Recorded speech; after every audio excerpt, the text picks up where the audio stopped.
Hello everybody, and welcome to today's Culture Restart webinar. Hope you're doing okay, despite the disappointing news in England, at least, that we're all going to have to wait just that little bit longer to fling open our doors willy-nilly and hug every customer personally.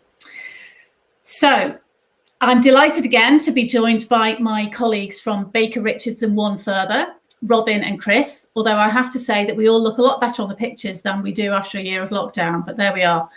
So in a moment, Robin and I are going to reveal the very latest data on how audiences have responded since venues in England reopened on the 17th of May. And we're going to use findings from our pre and post visit surveys for the in-person experiences. Then we're going to give you a quick update of the audience tracker sentiments and how they've changed to the end of May. And then finally, Chris is going to give us his thoughts on how the reopening for live events is or isn't affecting audiences for digital culture.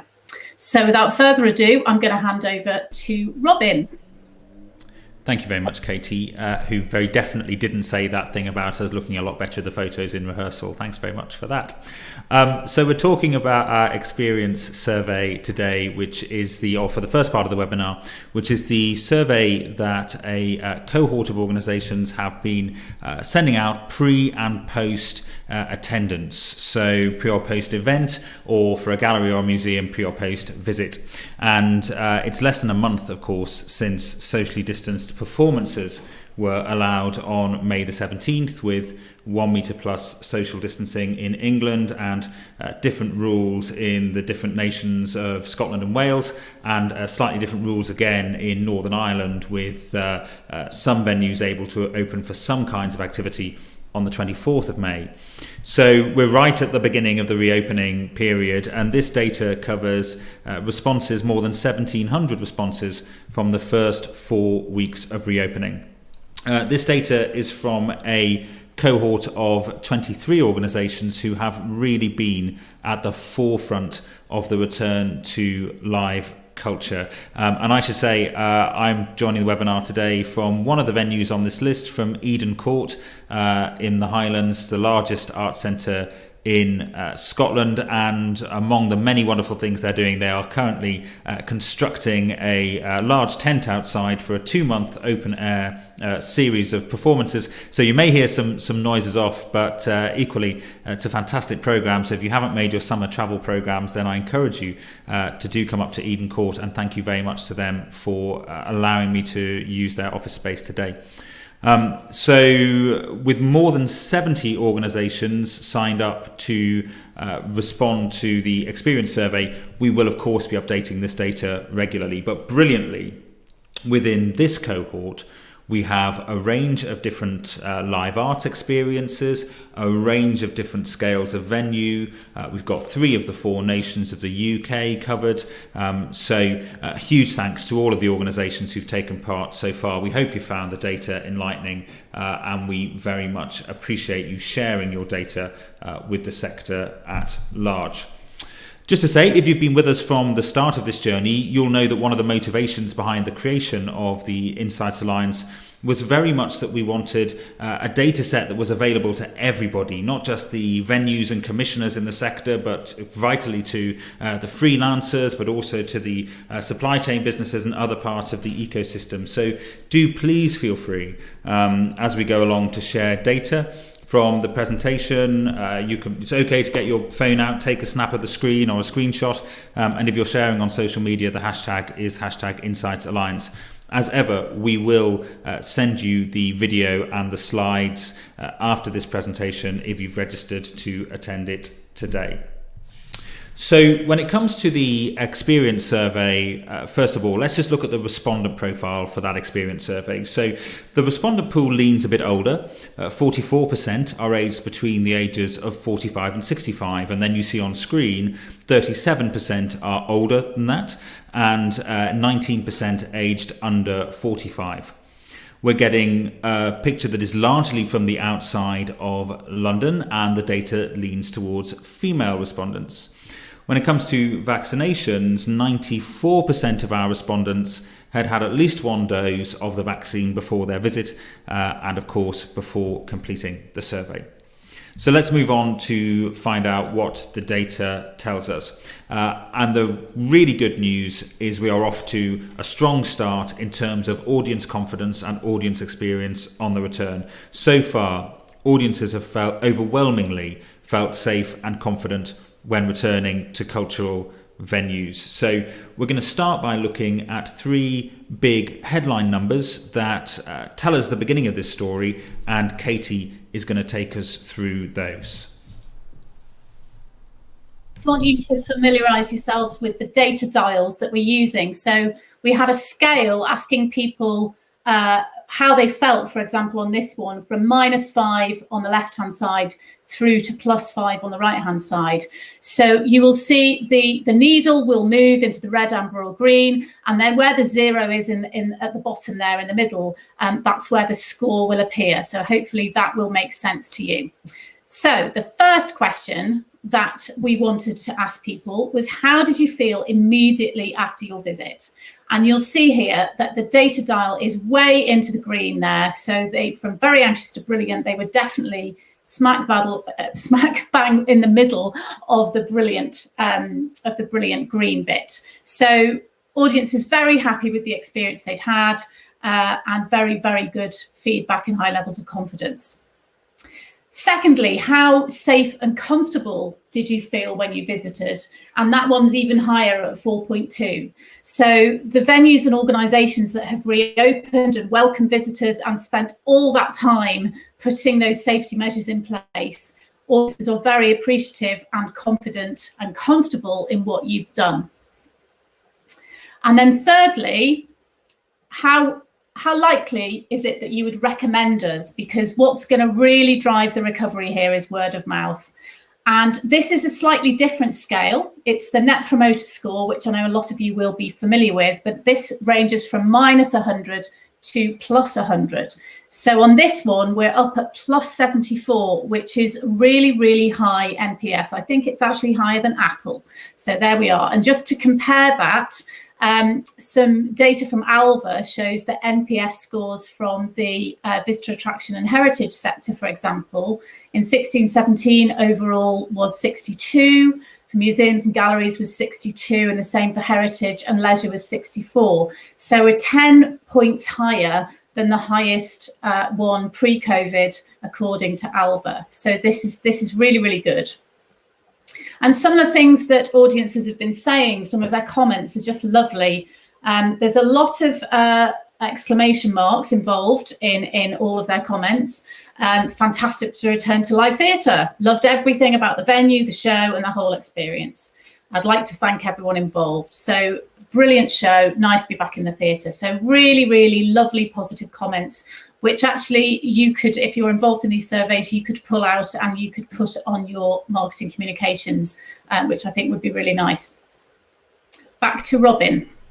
Great. So thank you very much, Katie. We are seeing here then the beginnings of what could be a virtuous circle, a positive experience, building confidence in returning to that venue, as you'd expect from that data that you've just seen.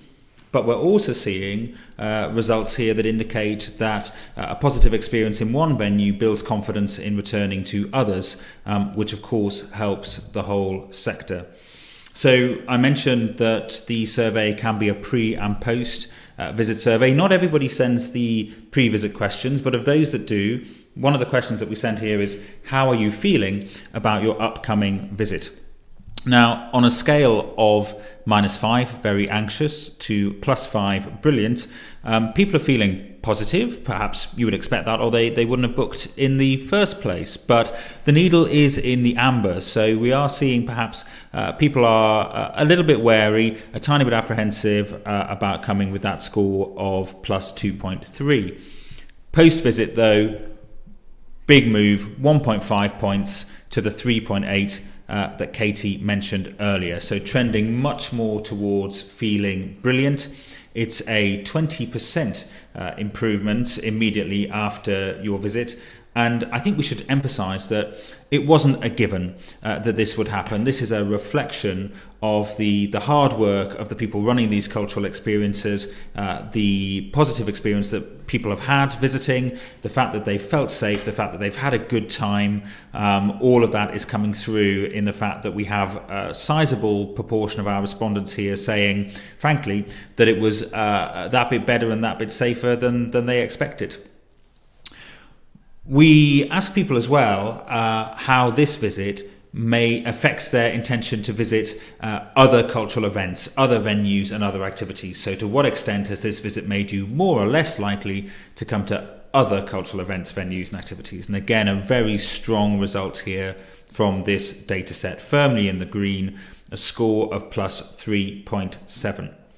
So we see here how very interconnected certainly parts of our sector are when it comes to frequent attenders. Your actions will impact your peers and vice versa. So that's all good news. There are some caveats here. So one, most responders are attending in a bubble or alone, so it's not a normal experience. Two, there are indications that the respondents are highly culturally engaged. They're the top end of your most confident returners. So you see here for a large minority of respondents, this isn't actually their first visit back since the pandemic started, and we'll come on to that. And then thirdly, confidence here does reflect a COVID secure experience. And again, we'll talk about that a little bit more. So just to stress, we asked people, was this your first trip to a cultural venue? Since the venues first closed back in March 2020. And you see here that just under 2/3, yes, it was their first trip back, but 38% there saying that no, it wasn't.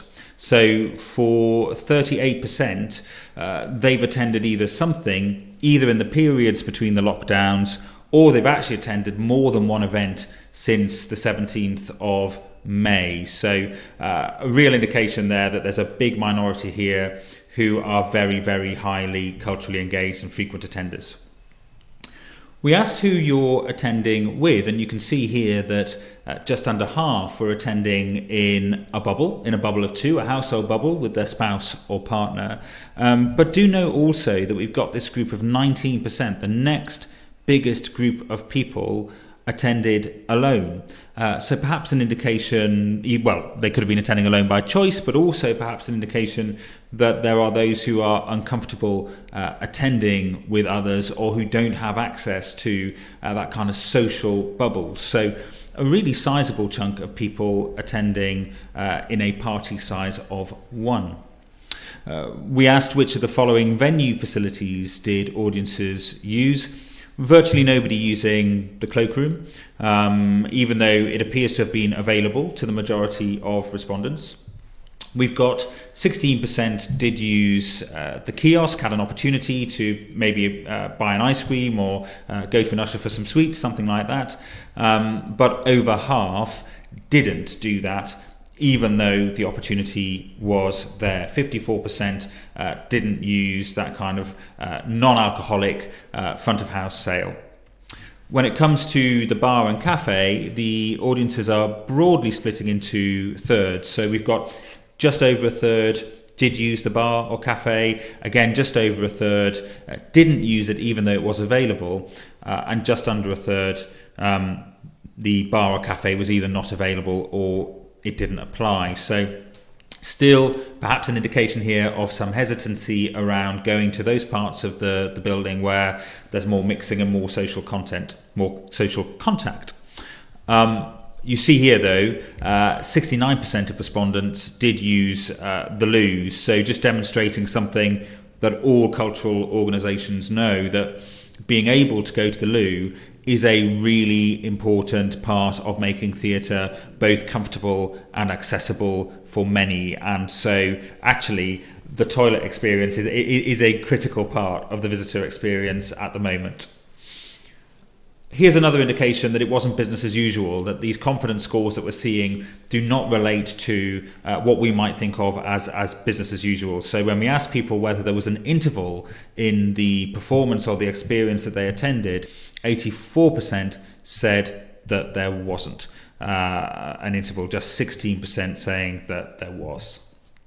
So this score is not zero, this is a reveal. How comfortable would you feel returning to a similar event if it were operated without socially distanced seating? And of course, you're used to seeing this needle jump up into the green. Now, safety measures remain very, very important. And for this survey, we have asked this specific question because we know it is a subject of ongoing contention and debate. So we asked, how comfortable would you feel returning to a similar event were it operated without socially distanced seating? And you see here that the score is just 1.0. It's still a positive, still a plus number, but even the most confident who have already returned are wary of returning in the future without social distancing. So just to recap, we've 3 dials on our dashboards around the actions that people have taken. We've seen how the needle moves from amber into green in terms of the pre and post visit, and also there at 4.2 firmly in the green for safety. And then when it comes to future intent, a majority of attenders say that it's likely they're going to come back. They feel good about coming back. They feel good about recommending the experience to others as well. But there is that wariness around social distancing. So we're going to dig more into that future intent with Katie. Thanks, Robin. So we thought I'm just going to update you on the latest figures from the audience tracker survey, which we've now been running in the same way since October. This is the survey that you send out to your previous bookers, whether or not they've returned to an in-person experience. And we gather lots and lots of information from them. So I'm not going to go through all of it today, but the data will all be available on our website if you're interested in it. We've now had nearly 57,000 responses and 85 participating organisations. And those of you who've been on one of our webinars before will be familiar with some of these graphs. But for those of you who aren't, I'm just going to talk you through it. So this is how people are feeling about the measures, the COVID measures being put in place or considered by cultural organisations. And the dark blue bars on the left-hand side are people that are saying, this is essential for me. And then the pink bars on the right-hand side are people saying, I'm uncomfortable with this. So you can see that the highest, as Robin was saying in the experience survey, the highest dark blue bar of people saying something is essential is socially distanced seating. So that's completely consistent across the 2 surveys with what people are saying. And for some people, the 24% on the 4th one down is masks, is face coverings. So for a quarter of the audience, ensuring that people are wearing masks is essential for them. If we look at the other end of the spectrum, what people are uncomfortable with, you can see the bottom one, over half of the respondents would be uncomfortable with COVID testing on arrival and then all other restrictions being lifted. And if you look at the one above that, the actual COVID testing on arrival, they're less bothered about. Only a third of them would feel uncomfortable with COVID testing. So I don't think it's the COVID testing that's the problem. It's the idea that by having a COVID test, it would mean that all other restrictions are lifted. So, and that is just looking at May respondents. If we have a look at the next slide, this is considering the percentage of people who have already booked tickets for productions in the future. So you'll see that that has grown from 44% of people that had booked for something in the future in January up to 61% in May, which is fantastically encouraging. And then if we so for the people who haven't booked, when will they be ready to book? So if we look at the next slide, it will just show us the people who haven't yet booked. And again, you'll see on the pink on the right-hand side is the percentage of people saying, I'm not sure when. And that's vastly reduced from 18% in January down to 10% in May. Although there's still a considerable proportion of people who are not looking to book for at least 3 months. There's only 6% of those people saying that they're intending, or they'll be ready to think about booking in the next month. So we've still got a lot of work to do on reassuring this lot and getting those advanced bookings in the diary. If we look at the same figures by age, obviously you see that the under 35s are the most gung-ho, and despite many of them not having had 2 jabs of the vaccine, 70% of them have made future bookings, as opposed to 50% of over 75s. But I think, and we have a little dip, the 35 to 44s, presumably because of the vaccine and when this was made, responses. But I think the thing that surprised me about this was it's not, if you look at the 55 to 64s at 64% and the under 35s at 70%, there's not actually a massive difference there. So there's a lot of hesitancy always round, really. It isn't just older people that are holding back. And then on the other side of the equation, you'll see that it is that over 75s are up at 14% for not sure when they're going to book, as opposed to only 5% of the under 35. So that is definitely showing more hesitancy with age.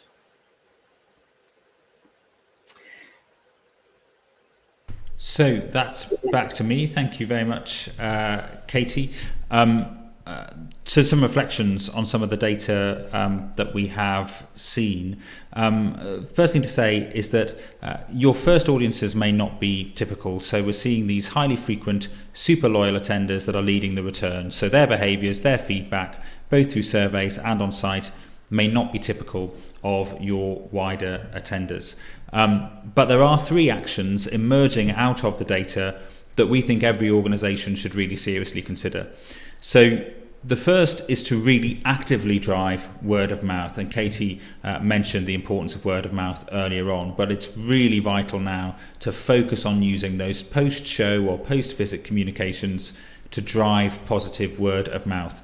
If attenders have had a positive experience, as they've told us they have, they're willing to come again, and they've told us they would recommend the experience to their friends, then we've got to really focus on consciously making that happen through the kind of automated post-show emails, post-visit emails, targeted advertising, whatever it may be, to really actively drive reviews and word of mouth recommendations. It's something that a lot of people encourage anyway, or happens organically, but it's really, really vital that we encourage people to take that step to make a recommendation. The second, and we know this is contentious, is we're recommending that you retain as much social distancing as your business model can bear into 2020. We're seeing here in both of our surveys a real wariness on the part of a sizable number of highly frequent cultural attenders. These are the people who are the bedrock of revenues in our sector when it comes to the removal of social distancing. If your model does require no social distancing by default in order to work economically, can you perhaps retain some socially distanced performances across a season as access or special performances? And I should probably declare an interest here as a trustee of Live Theatre in Newcastle, but if you go onto the live.org.uk website, you will see there that where there is a run of performances, a number of the performances have been guaranteed that they will remain socially distanced, irrespective of what happens to the rules. And you'll see that Live there are shifting demand. So a lot of the performances that are guaranteed to be socially distanced, for example, are things like Saturday matinees. So can you work some social distancing into your programme where you have longer runs of events? And thirdly, you need to continue to provide ongoing reassurances, particularly around safety, but of course there are other kinds of reassurances as well.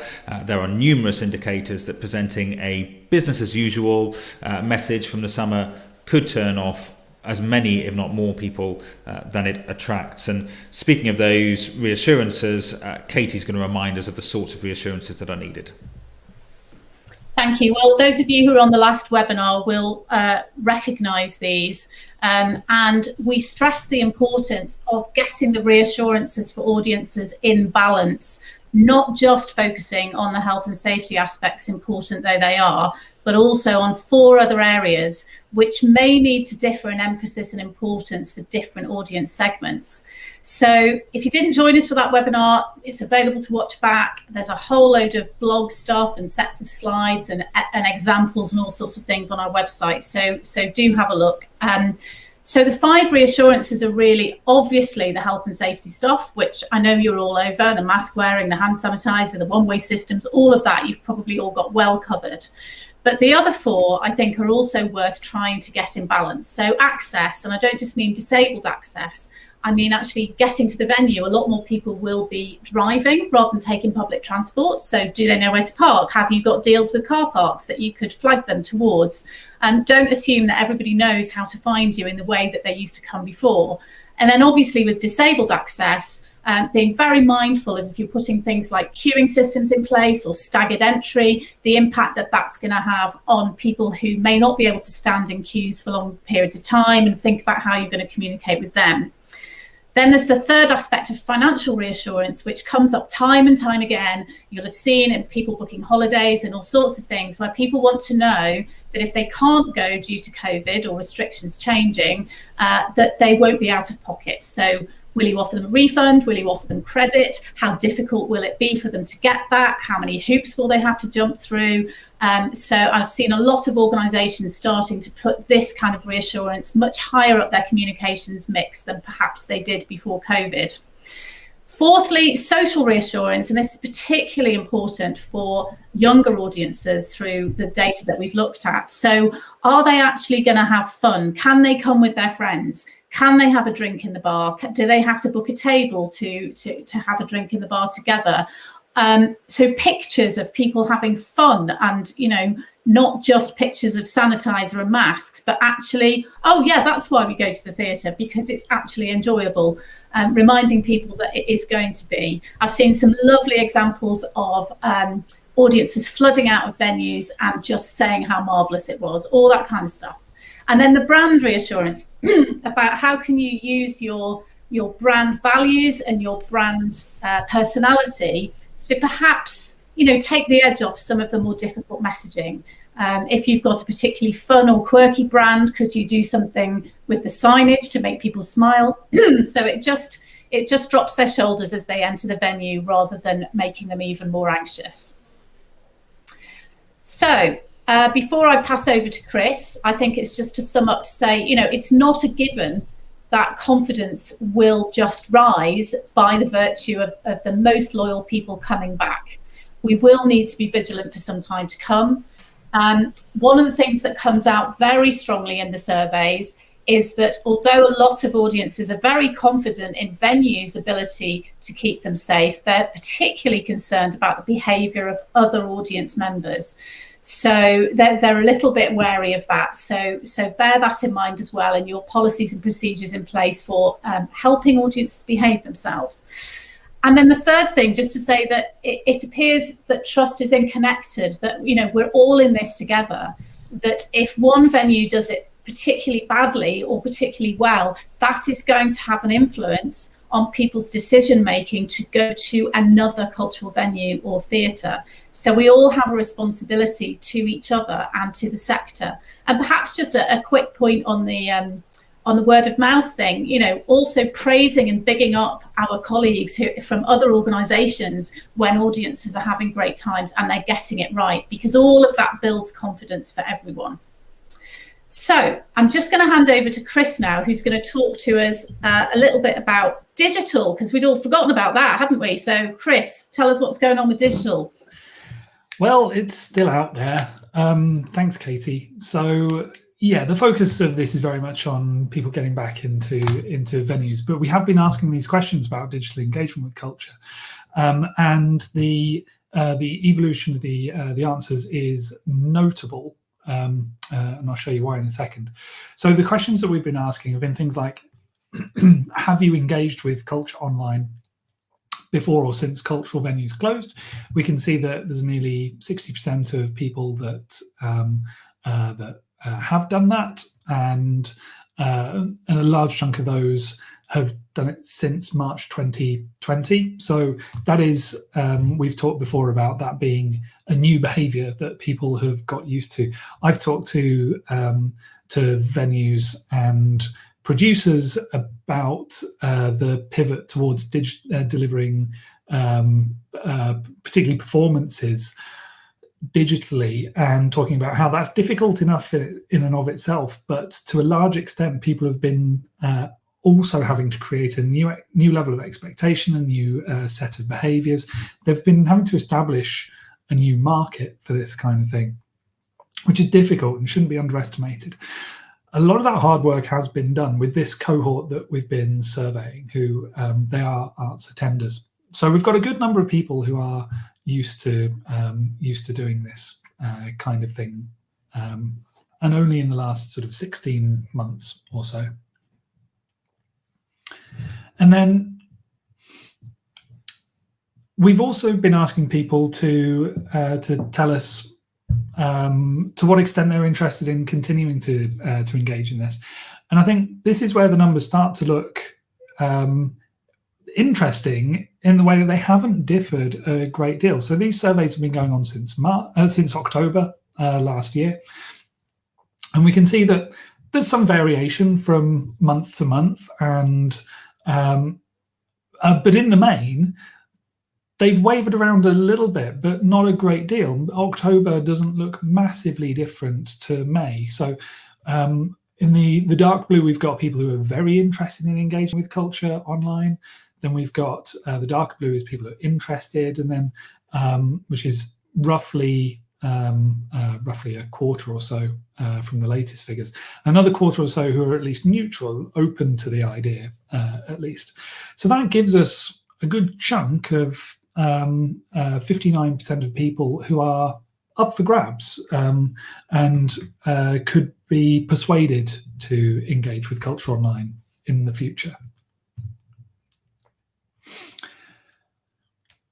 We've, similar to before, how we split things out by age groups as well. We see some difference, but it's not a massive difference really. We've got under 35s and over 65s who show a greater level of interest in engaging with culture online. But again, it doesn't waver massively between the two. There might be different types of experiences that might be of interest to different age ranges. That might be something to take into account.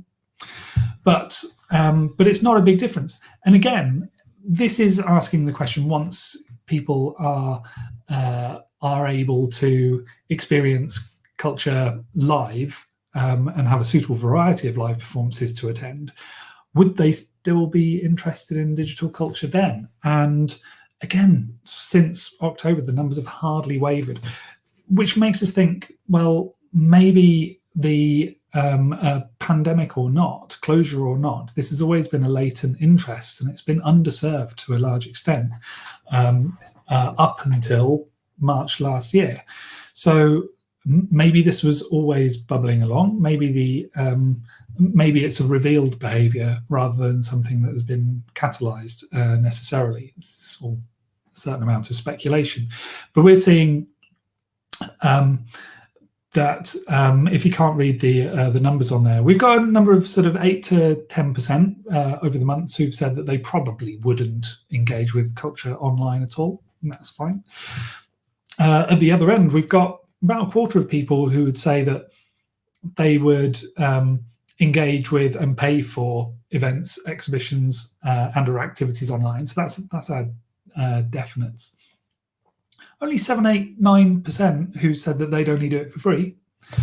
And the bit that I think is really interesting is a number of between sort of 58 to 61%, again, hardly changed over the months, who's saying that they'd probably be less likely to engage with culture online, which seems fair enough, but they would still consider things that they wouldn't otherwise have a chance to see or visit in person. And I think this personally rings true. And we see this over when we break it down by the age cohorts as well. This is somewhere where we do see a little bit more variation, especially the number of people, the percentage of people who just wouldn't be interested in engaging with these kinds of things at all. But that's it. The two factors here that change is the people who have no interest and the people who might be persuadable if something was of interest to them. I think this kind of rings true, and it's going to be really interesting to see how things evolve over the next little while. I think it's fair to say that in March 2020 through to about May, when everything was a bit new and there was all sorts of performance being put online, people would be for free. People would be quite happy to dip a toe in and try things out. But I think over time, that's going to change, and the key thing is going to be looking at productions and experiences that can engage that large number of people who would still consider something if they didn't have a chance to see or visit in person. So that's where digital is helping people get over that access barrier, particularly geographically and in terms of convenience as well. And we're starting to see some of that. We've been seeing some of that over the last little while. I would say since about September or so, the initial fire hose of digital content has kind of been reined back, and people have realized that actually there needs to be some sort of business model around this kind of thing. Those of us in the UK can be very smug. There's been a spotlight shone on some of the organisations here. This article from Bloomberg pulled out some of the institutions in London, claiming that they're leading the post-pandemic theatre streaming revolution, which is nice to hear.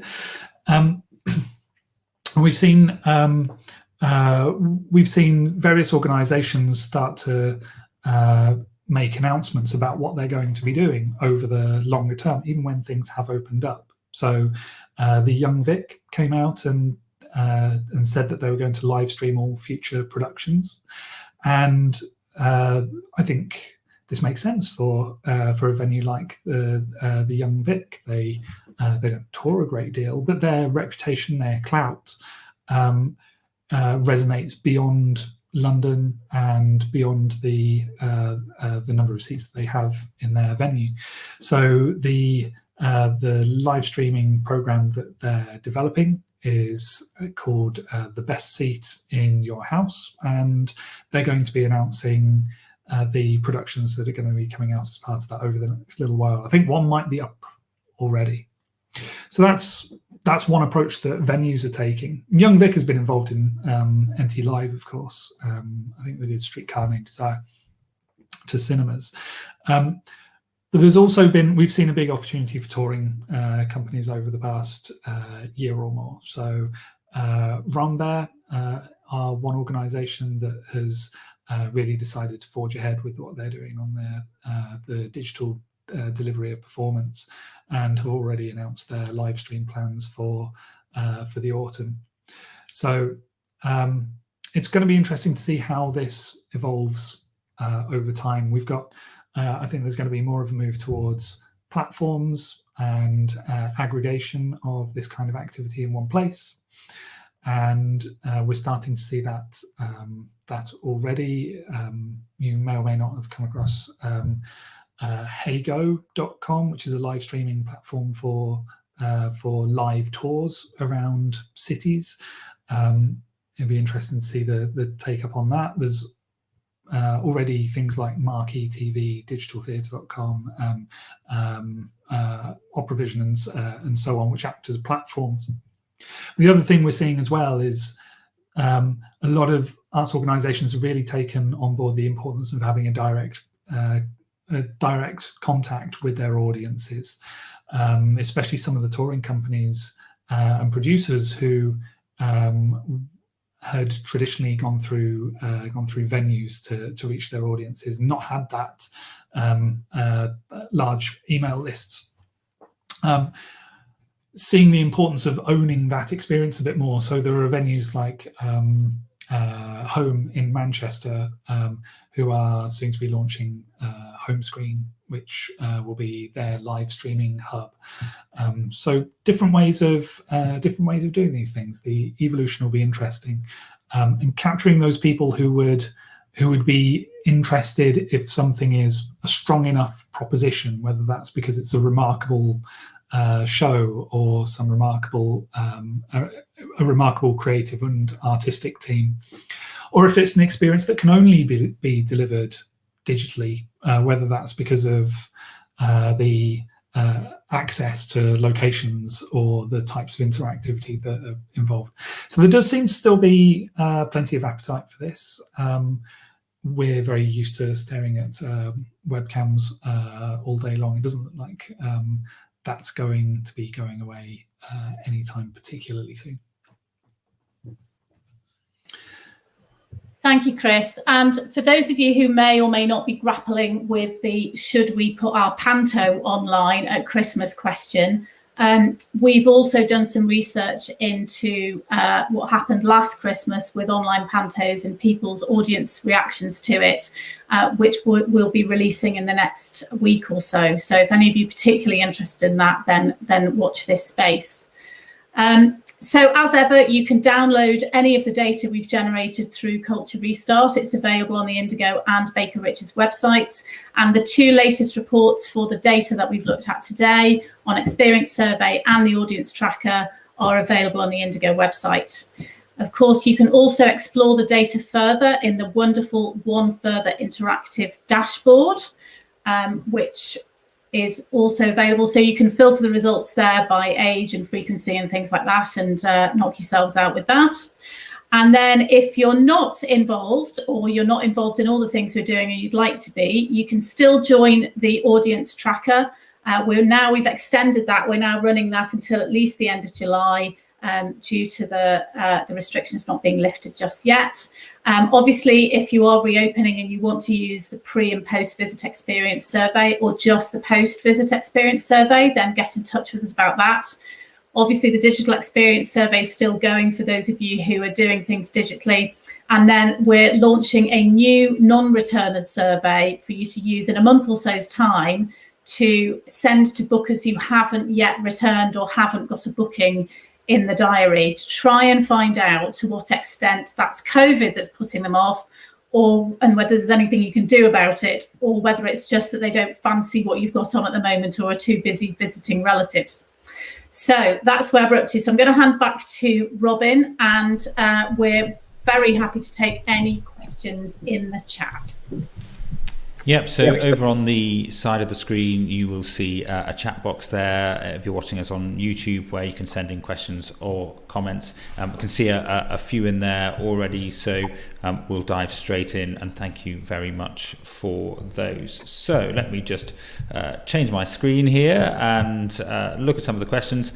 And we have got a great question here from Freddie. Thank you very much, Freddie, who is asking, particularly on the when will you book question, has this been shown to be accurate? This is a question that lots of surveys are asking with venue bookings data after the response. Katie, I don't know if you want to kick us off. I'm happy to as well.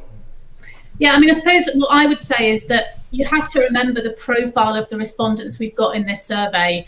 These are the most frequent attenders and the most loyal attenders. So in that sense, what I've certainly seen from the venues I've been talking to, it has been reflected in the data, in that those are the people that have come back. But given that there are, usually about 5 to 10% of the overall database and bookers in any one year, you can't take them as being representative of your whole audience. So I think there's still a big question mark over those less frequent attenders, and to some extent some of those are not overrepresented in our surveys at all. That the voices that we're hearing more are the very loyal frequent attenders here, so we just need to be careful about that. Robin, what would you say? Yeah, well, I think, and I would add to that, pinch of salt, because actually where people have been able to track it direct through to ticket booking, there definitely is a disconnect between people saying that they have that intention to book and them actually going ahead to do so. And we have repeatedly flagged over the past few months that in particular the cohorts who say that they plan to book in sort of 3 to 6 months' time, it's not necessarily clear that 3 to 6 months is ever getting much nearer. And so really important to focus on the kinds of campaigns which motivate people into taking action there and then. So thinking about the levers that you have available to you, exclusivity periods, pricing policies, exchange policies, all of those things, in order to motivate people to take action there and then. And of course, you don't need me to tell you that people are more confident taking action on a performance to, say, book, for example, for a performance or event that is 6 or 8 months out in the world of performing arts than they are in one for 30 days' time. The reverse is somewhat true in the kind of visitor attraction space, where people are far more confident thinking about taking an action in, say, 3, 4, 5 days' time rather than booking further out. So thank you very much for that question, Freddie. I'm going to bring in a question here from Karen, which asks if we have any data that shows how we might continue with social distancing after the government lifts the restrictions. Will people be willing to pay more for a ticket? Will they expect 1 metre plus? Of course, that's in England. In Scotland for the moment, unless it may have changed literally this afternoon, it's 2 metres. How many months? And Peter here says he was also thinking about the same. Will venues have to charge more, or those performances that will fill first, even if people don't care either way, whether it's distanced or not? So let's talk then about social distancing and the future for it. I think we saw there, remind me if I'm right, 34% of people who said that social distancing is essential to their return. It's the number 34% comes up twice, actually. We've got 34, it won't be the same 34%, but we've got 34% who are reluctant to return without social distancing. And we've also got 34% who say they are interested or very interested in engaging with culture online in the future. And although that will not be the same 34%, possible that there's a connection between the two here, in that continued development of digital culture and online culture can be the release valve, the escape valve for the people who feel very hesitant about coming back. But Katie, I don't know, would you go so far as to say that if venues are putting performances on sale or runs on sale without any social distancing at all, that they are actually denying themselves access to part of the market for the foreseeable future? In general, yes. I think there are certain types of show that attract certain types of audiences where that may be different. So I know, for example, whole theatres have been experimenting with different types of shows that are aimed to attract different types of audiences, and we're going to be helping them with the evaluation of that, including some non-socially distanced performances when they're allowed, to try and test out some of those theories. And certainly some of the work that we've done with gig venues and music venues, the audiences of those are very, very different from your standard theatre seated experience. And a lot of them have said they won't attend until social distancing has gone. But I think with the sort of demographic of the audience we've primarily been talking about today, I think you will certainly be cutting off people at the older end of the spectrum. You'll certainly be cutting off people with disabilities who've already told us that they're going to wait longer before they book and that they're less likely to book early. So, I mean, you're the pricing experts. I suspect there's an element of supply and demand. I've also heard from some theatres that their socially distanced performances for the future are selling better than their non-socially distanced ones. So then, therefore, do you put the price up? I've also heard from some organisations who are pricing certain bits of the house for socially distanced seating and then making other areas of the house non-socially distanced and therefore charging more for the socially distanced seating. Now, the ethics of that are questionable, but supply and demand would suggest that that might be possible. Yeah, and I think we've seen the same, that there are theatres that are reporting that their socially distanced performances are selling first and strongest. I think it's a broad brush approach, but often it is the most frequently engaged cultural attenders who will divide very much into two buckets. There will be hardened value seekers, so the people who are attending so often that they absolutely know how to get the best deal and the best price, what day to book on, where to book, all that sort of stuff. That you will absolutely see that segment in there. You will also see people for whom culture is so important to them that they are willing, their price preference is to pay that little bit more. And it's entirely possible, actually, I think, that over the next couple of years you might see the emergence of socially distanced performance as a premium performance as well. I think actually this segment of bookers are aware, they're sufficiently engaged with the cultural sector to know that there are realities of income and expenditure, and that theatres and other organisations need to charge so much in order to be able to put on the shows and events that they value so much. Chris, I wonder, we were touching on digital there, and we have this comment saying that live stream sales have plummeted in the last few weeks. Is this the crunch point? So organisations are starting to go back to live, they're starting to plan for return to live. Maybe we're getting a bit digitally fatigued. Some people, I'm not sure I sign up to that point of view. But at all moments in the digital versus live debate, is this the moment where organisations might be most tempted to kind of really focus their efforts on live and in person? And if so, would you encourage them to keep it up with the digital side? I think it's a question of resources for many organisations, and what we can't ignore is that many arts organisations, their business models are predicated on the idea that they can put performances on stages to a large group of people, and if they can't do that, then the whole edifice crumbles down. They don't get the funding for doing the digital stuff. They don't get the revenue from the tickets and the ancillary spend and all the rest of it, and all the sponsorship. The business models are kind of propped up on that basis. There are very few that can support themselves in the manner to which they have become accustomed through digital revenues, especially using the if they are to continue being the kind of organisation which they've decided to become over the last little while. So it is difficult for non-digitally native organisations to become solely digital, and many organisations don't have sufficient resource to really to prop up significant levels of digital activity without dedicating some resource and saying that actually some of our core funding, if they're funded organisations, will go to that, and that is going to be the important thing for them to do. I think this is, well, there's that truism about it's the best time to plant a tree is 20 years ago, the best time is today. And there's a bit of that with the digital. Like, it's not a lost opportunity if you don't do anything now. The internet is not going away. People are still going to be looking at screens in the future. If you haven't figured things out yet, then it's still not the end of the world. I think the results that we've got from the surveys suggest that there is an appetite for this, that there are some organisations that have, big and small, that have decided that this is going to be a core part of what they do for many reasons. For some, they have found a route to revenue through this. For others, it's a route to accessing audiences that they never could before, and there are fantastic reasons for doing that as well.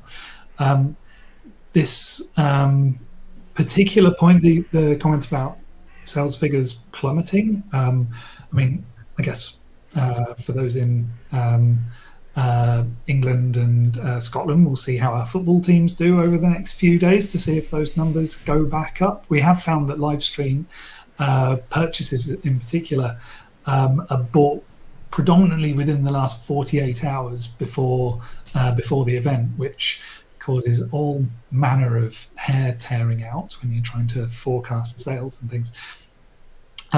So there's all sorts of factors that could be going into that dip. I think balancing getting people back into venues with continuing to do some sort of digital activity is going to be fraught, and I don't envy anyone who's having to make that decision at the moment. But I think depending on the kind of organisation you are, you need to make a decision as to whether you're going to do that or not, and what kind of role that digital activity can play for you ongoing. And also, of course, really worth looking at the role of co-production as well. So where those resources are sparse, co-production's been working very well for some organisations. Yeah. Thank you very much, Chris. I'm going to put this comment up from Claire and say, fair comment, Claire. Sounds a bit like, is this on our previous conversation, sounds a bit like booking a first-class seat on a spacious train car is lovely if you can afford 500 pounds. Absolutely fair comment. Katie, so Ed's sent us a few great questions. Are there any correlations between government announcements and changes in confidence? I'm casting my mind back to the survey responses from late December, early January, and my recollection on this is the answer to this question is yes. When the government raises the alarm bell, confidence drops. Is that broadly your thinking too? Yeah, although anybody that can keep track of what the government's saying at any point is doing better than I am. But yeah, certainly January, when it all kind of went horribly wrong, they were the lowest confidence levels that we've seen. It's quite hard to track in any more kind of granularity than that, because as I say, they change their mind every day, and it's a very different picture in each of the 4 nations anyway. But certainly, January was the low point, and it's been building a little bit rockily, but it's been building since then. It will be interesting to see if we see anything as from last Monday, when that announcement that we're now not reopening until the 19th of July. So we'll be able to have a little look at that and see if anything dropped then. And I imagine it did slightly, but I think the general trend is hopefully upwards.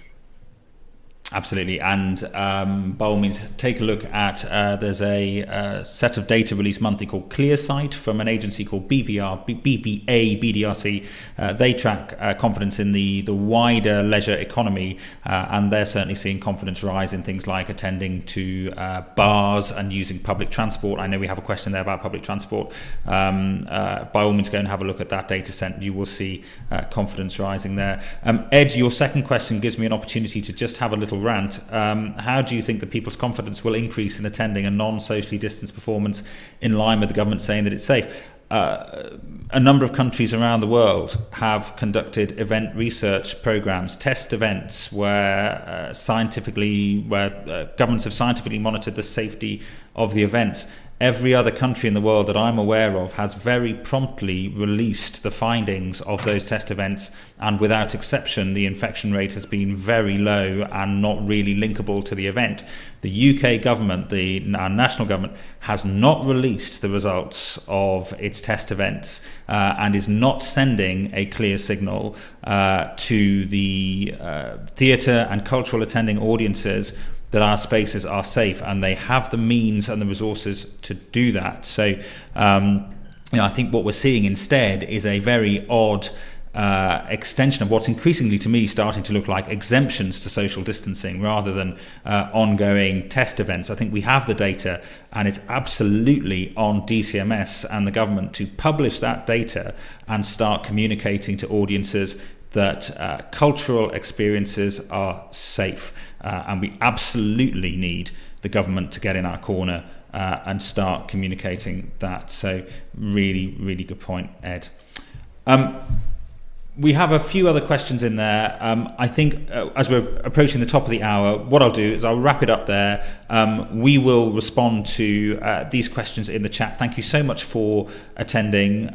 We will be back very soon with more data from the Insights Alliance. And of course, if there's particular data that you would like to see, please do get in contact with us. Any one of us, you can find us, of course, on social media, and we will be very, very happy to come back at a future presentation and make sure that we are giving you the information that you need and want at this vital time. If you're involved in the reopening of cultural experiences and attractions at the moment, we wish you absolutely all the very best. It's really, really tough work at the moment, hard work, but we're at the start of a mountain here. We are climbing up, and as our data has shown us, we've got off to a really, really good start that we need to keep up. So all power to you. Katie and Chris, any closing thoughts from you?